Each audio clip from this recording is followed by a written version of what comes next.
All right, so let's talk about some basic information regarding chemical reactions. Now, chemical reactions is when one or more substances are changed into different new substances. And this happens by shuffling atoms around. We don't make or destroy any atoms, but we can change who they're bonded with. We've talked about this earlier this year. We've referred to this as a chemical change. Remember, we said a physical change, it's the same substance. It might look different, like ice might look different than water vapor, but it's still H2O molecules. So you have to imagine being able to zoom in all the way down to the atomic level and ask yourself, what would you see? So if we looked at this substance, this is sodium. If we could zoom all the way in to the atom level, we would just see a whole bunch of sodium atoms.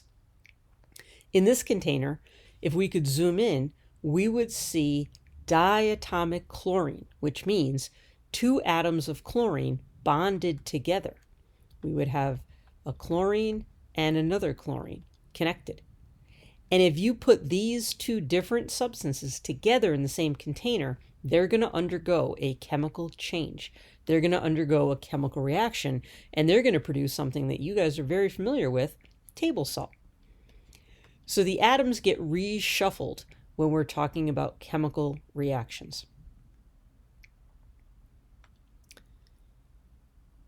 Now, how do we know a chemical reaction has happened? Well, we look for some signs. So we might see change in energy. We might see a production of gas. We might see formation of a precipitate. A precipitate is a solid, insoluble, meaning it can't dissolve, so it's going to remain solid. It forms when you mix two liquids. It's a little bit more complicated than this, but for our purposes for right now, you just have to know that this solution here, it's clear. This solution here, the clear one, when they mix, they contain atoms that are going to shuffle around, that are going to recombine with each other. And one of the products that they form happens to be this yellow solid. And right now it kind of looks liquidy, but if you give this some time, it's going to end up settling to the bottom and it's going to accumulate down there. And that's what we call a precipitate. Color change. This started off kind of a copper color because it contains copper, and all of a sudden it's green. So not only do we see gas bubbles, but we also see a color change. That's a sign that a chemical reaction has taken place. And obviously if something smells different, then we know that a new substance that smells different has been produced. So take a look at this video quickly of what happens when sodium is added to chlorine gas and sodium chloride is produced.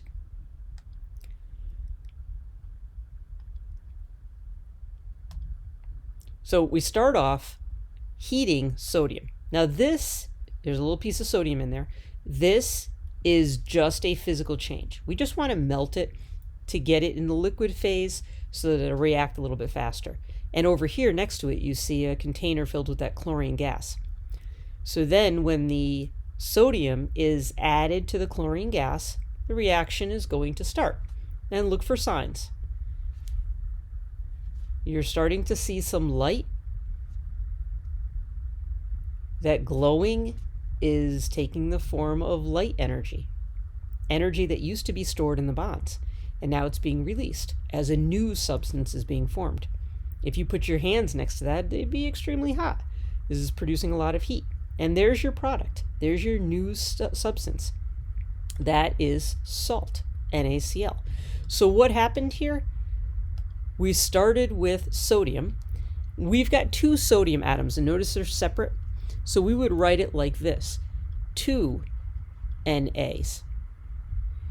And they react with chlorine. And chlorine is diatomic. If you remember on your periodic table, it's one of those shaded elements. So it's Cl2. We just need one molecule of this. So we're not going to write a coefficient in front. Like over here, we needed two separate atoms. Over here, we just need one molecule.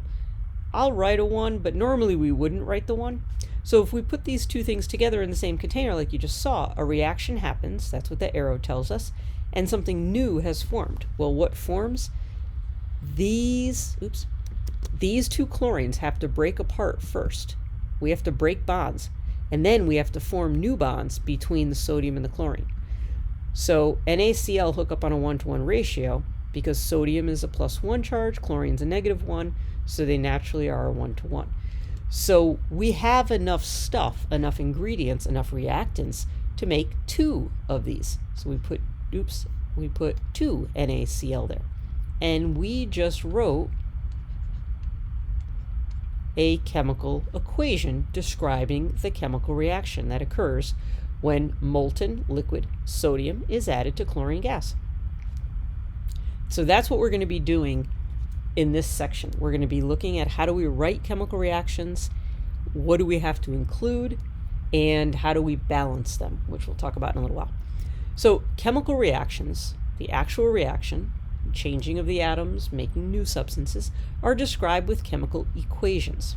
Just like in math class, you would start with numbers on the left, you say that they're equal to numbers on the right. We do the same thing here, we just call them the reactants. Those are the things that we start with on the left. So if we want to make water, maybe we take some hydrogen and some oxygen, those are reactants. And in math class, we would use an equal sign, but in science, we say the yield sign. This is an arrow, and this tells us the reactions happened. And then whatever's on the right of that are our products. Those are the new substances that we make. And notice that these brownies taste nothing like raw eggs or raw flour or oil. They are something new completely, and they have brand new properties. Now, when you write chemical equations, the first thing you have to do is think about your reactants and products. Sometimes you're going to be physically looking at stuff, and you have to figure out what it is. Other times you might read a description, and you have to read carefully. And just because something is written first in the description or the sentence doesn't mean it's automatically the reactants. So you might read something like, water vapor was formed when hydrogen and oxygen reacted with each other. So you've got to be careful when you read. Identify the reactants and the products, and then you have to write the correct formulas for everything. We talked for a long time how to write formulas for ionic and how to write them for covalent. Remember, ionic, you have a metal and a non-metal, so you got to think about charges. And then if the charges aren't the same, you got to crisscross them. Covalent, we talked about prefixes. So if you're given prefixes in their name, just use those to figure out the formulas. And you also cannot forget about diatomics. Diatomics, remember, these guys always pair up. They can't be alone. If they don't have another element to bond with, they've got to pair up with each other, and they make diatomics. And these are the 7 elements on your periodic table. So figure out the reactants and the products, write the formulas for each on the right side of the equation, or the correct side of the equation. Make sure you include states of matter. If something is a solid, you put an S. If something's a liquid, you put an L. If it's a gas, put a G. And if it's aqueous, this means it's dissolved in water, and we write a Q next to that. So think about salt. If I said, here's some salt crystals, go make it a liquid, you would heat it until it melted, until that solid became a liquid. If I said, go make this an aqueous sample of sodium chloride, you just dump it in water. 2 entirely different things. All right, sometimes you might see a reaction that involves a catalyst. If you know that a reaction needs a catalyst, it's going to be found, or you have to write it, on top of the yield sign. So you might look at a reaction and the reactants are on the left and the products are on the right, and then all of a sudden there's this formula hanging out up here, kind of in limbo. And you might wonder, what's that formula doing there? Why aren't those atoms that make up that formula, why aren't they here on the reactant side, or why aren't they on the product side? And the reason is they're not a reactant nor a product. These atoms don't get broken up apart from one another and shuffled around, and they aren't part of the new products. They stay together as a unique substance, and its job is to speed up the reaction. It's to help whatever the reactants are become products, to make it go faster. So we put them up here. We put the formula up here to show people, or to communicate, that it's not a reactant, it's not a product, but it is helpful in getting the reactants to become products. So if you ever see a catalyst involved, or if you ever see a formula up here, now you know why it's up there. We don't see them a lot, but there are quite a few reactions that do have catalysts. So figure out the reactants products, write all your formulas for everything, put the states of matter. If there happens to be a catalyst, write it on the top. And then 5, what's really important, what we're going to spend a lot of time with, because this takes time to learn, to get good at it, is we've got to balance the equation. We've got to add coefficients to balance the equation so that it follows the law of conservation of mass. We're going to get into that in a second, but just take a look at this image here. We've got the reactants, which are the hydrogen, little diatomic H2, and oxygen, and from that we make water. Well, water doesn't need all these ingredients. It needs 2 H's, 1, 2, and 1 oxygen. So this guy's left over. We can't just destroy it. We can't say, oh, we didn't need that atom. We got what we need. Let's just poof, destroy this. That can't happen. We got to follow the law of conservation of mass. And if you look at this little image of the scale here, the reactants, all the atoms on the reactant side are different than the atoms on the product side. And that doesn't work. So we're going to learn how to add coefficients to figure out how many we should start with so that we can make products by using every single bit of the reactant, so there's nothing left over. That's a process called balancing equations, and we're going to spend, like I said, quite a bit of time talking about that. So let's think about these 5 statements here, and let's put it into play here. Here's an example. We got solid aluminum reacts with oxygen gas to produce solid aluminum oxide. So hit pause quick, take a second, and fill in the little spaces here. How would you write this as a chemical equation? Hit pause, give it a shot, and then we'll come right back and go over what we should be thinking when we do this. All right, so hopefully you've done something here. First thing you probably did, and I bet you did this correctly, was say to yourself, well, aluminum, I know the formula for that, or the symbol for that. I'm just going to write Al. And it's solid, so I put a little S in here. And it reacts with, that's a fancy name or way of saying plus. And it reacts with oxygen gas. Now, this is what many of you, I'm sure, did. You put an O and a G for gas. And unfortunately, that's wrong. Because oxygen is diatomic. It is one of those elements that flips out when it's like this, all by itself. It needs to pair up. So we can't have just plain O. Oxygen, if it doesn't have another element bonded to it, it's O2. So those are reactants. So we've got Al, an atom of aluminum, and diatomic oxygen. Now, when this reaction happens, this bond breaks. We got our O's that are apart from one another, and we got aluminum. So what do we make?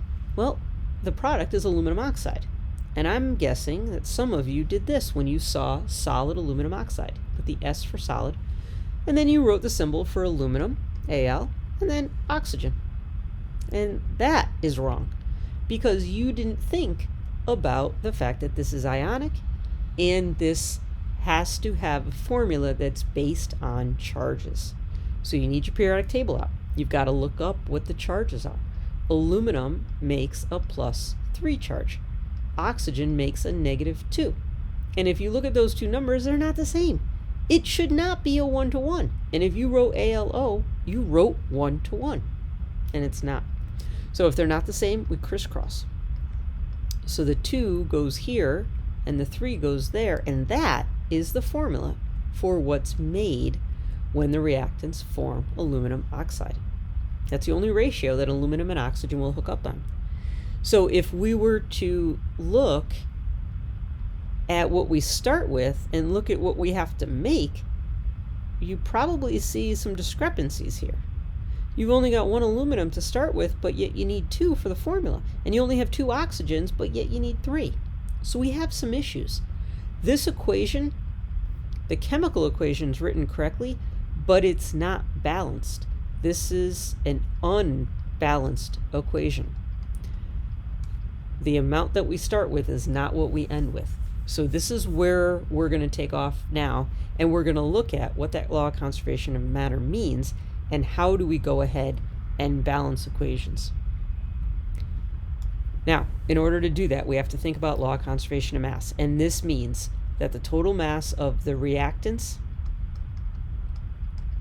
all the atoms that we start with when we look at all their mass, has to equal the total mass of the products. And that happens because the number of atoms on the reactant side has to equal the number of atoms on the product side. And whatever these atoms, whatever their mass is when you add it all up, whatever their mass is on the reactant side, if those same atoms are there, the mass isn't going to change. It's going to be the same as on the product side. So these two kind of go hand in hand. Now notice I said atoms and not molecules. If you think about molecules real quick, and it's the wrong way to think about it, but I want to show you why it's wrong. If you think about molecules, count these up. This is 1 molecule, 2 molecules, 3 molecules. There's 12 molecules here. But over here, there's 1, 2, there's 6 molecules. 12 doesn't equal 6. So we're not looking at molecules. We have to look at the atoms that make up all those molecules. So if we want to decide if this balanced or not, we have to make sure that the number of atoms on this side are equal to the number of atoms on that side. So if we just look at the blue comes in these little pairs, these molecules. So we're going to use just a shortcut here. We're going to put B with a little 2, meaning each one of these is made up of 2 blues. Well, how many are there? 1, 2, 3, 4, 5, 6, 7, 8, 9. There's 9 B2s. Notice the coefficient 9 tells us how many there are. The 2 tells us how many atoms are in each. And we use this distribution business to figure out that there's 18 total blue. And how about red? Well, if we look at the red also is diatomic, so it's R2. Each one is R2. And then how many are there? 3. So that's where the big coefficient 3 comes in. And if you distribute 3 times 2, you get 6. So there's 6 red and 18 blues. That's what we start with. And whatever they add up to for the mass, we've got a total mass on our reactant side. And as long as the numbers are the same, the mass on the product side is going to be the same. So let's figure it out. Well, each one of these, let's just look at one. Each one of these is made up of a red and then 3 blues. That's the formula for each one of these. And how many are there? 6. So from this, we can distribute and figure out how many atoms there are. So we want to figure out how many blues and how many reds. Let's do red first because it comes first. 6 times R with an imaginary 1 there. So that means 6 times R, 6. Now we can do that with the formulas, which is really easy, or if we have a visual, we could just count 6 reds. Then if we want to figure out blues, we can count 3, 6, 9, and so forth, or we could just distribute. 6 times 3 is 18. So we start with 18 and 6, we end with 18 and 6. Whatever the mass of all these guys is equal to the mass of all these guys. This is balanced. We're going to see chemical equations. They'll have the symbols and the formulas that describe who's involved in the reaction. But we oftentimes are going to have to balance it ourselves. We're going to have to add the coefficients. And this example that we just did with the 9 blues and the 3 R's and making 6 of these, that's easy because you had a visual right in front of you. But imagine that this was not there and you had to figure out what coefficients to put in. That's what we're going to be focusing on now. But in the end, we're going to figure out what is the right ratio between everything so that every single atom on the reactant side is used to make part of the products. Nothing is left over. We're not short anything. We found the ideal ratio. It is correctly balanced when we have the same number of atoms of every type on each side of the equation. And that takes a while to do. Or to get good at, I should say. So we're going to be focusing on that now and going through it slowly, but hopefully you'll get better and better and more comfortable with this as time goes on.